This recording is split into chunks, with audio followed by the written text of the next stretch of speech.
Welcome to Blizzard Fire. We hope this video helps fire up your solution.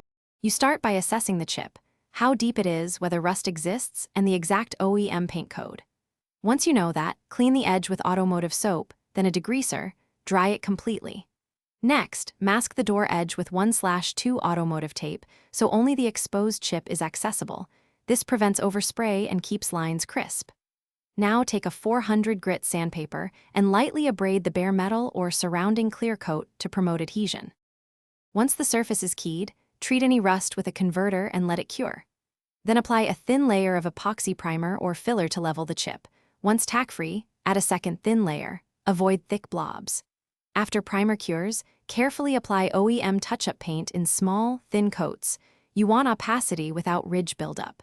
Make sure to let each coat dry about 10 minutes and inspect under good light to confirm full color match and coverage before moving on.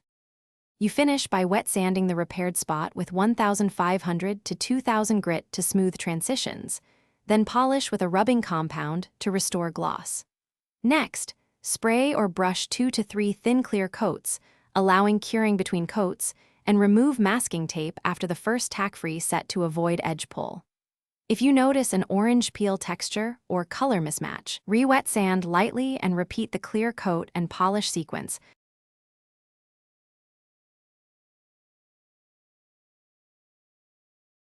Thanks for watching. If you found this helpful, don't forget to like and subscribe.